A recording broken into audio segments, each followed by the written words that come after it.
So in English, we show ownership by adding an apostrophe S to the end of the possessor, followed by mentioning the possession. Okay, first we're going to compare it to English because that's the easiest way. We already know English, we understand English.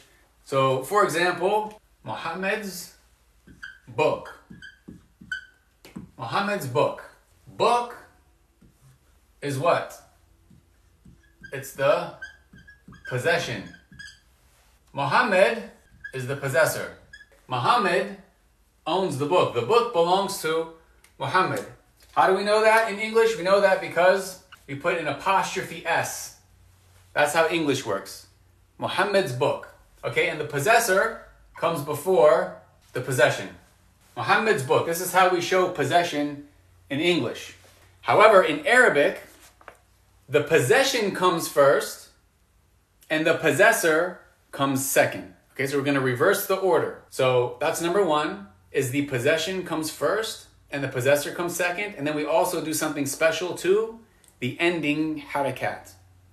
All right, so this is how we would say Muhammad's book in Arabic. We have kitab, which means book, and we have Muhammad, which means Muhammad, it's a name. Kitab Muhammad. Now, as we mentioned, the possession is coming before the possessor.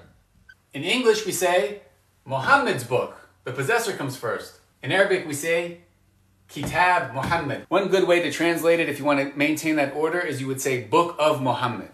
That way you can translate it but still keep that order. Okay, so Book of Muhammad, for example. Now this is where we want to pay attention to the harakat. We want to pay attention to how they end, because this is a brand new rule that we're going to learn. The possession is going to take one dhamma. Now we're going to start with the dhamma because we said that the ism by default, it's going to end with dhamma.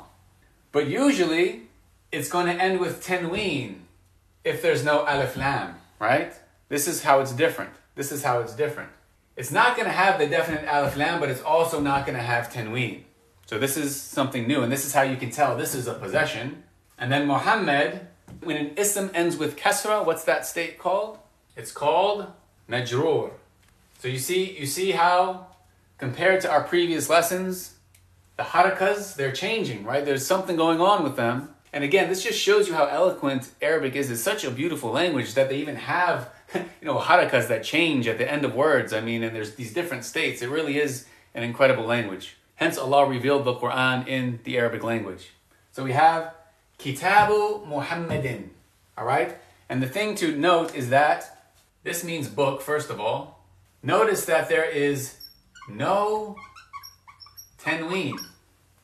There's no tanween, and there's no definite alif lam. Okay, there's no definite alif lam, and there's no tanween.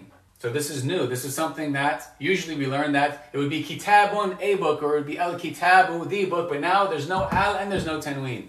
Why? Because it's the possession. This is the possessive phrase. Then we have Muhammadin, and this is in a state of majroor. Okay, it's ending with kasra. Why is it ending with tanween kasra? Why does it have tanween? Because it's a male name. The reality is, we have these rules here, okay? So we have the possessor and the possession. The possession is going to come first, and it's not going to take tanween, and it's not going to take the definite alif lam.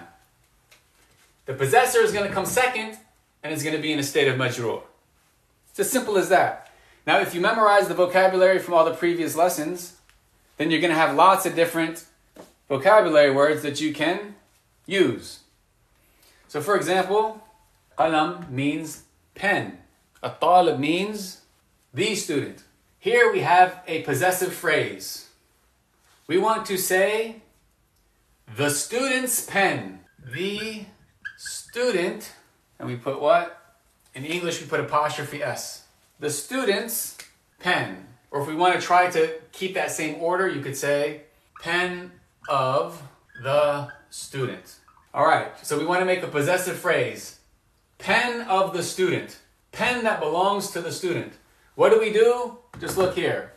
No tanween and no alif lam. So, by default, an ism ends with dhamma. So we're going to use dhamma, but we're not going to put two and we're not going to put an alif lam. We're going to put one dhamma. This shows us that this is a possession. How are we going to show that the possessor is the student? How are we going to show that the possessor is the student? By putting it in a state of majroor. State of majroor means it takes kasra. Why is it ending with one kasra? It's ending with one kasra because of the definite alif lam, because it's definite.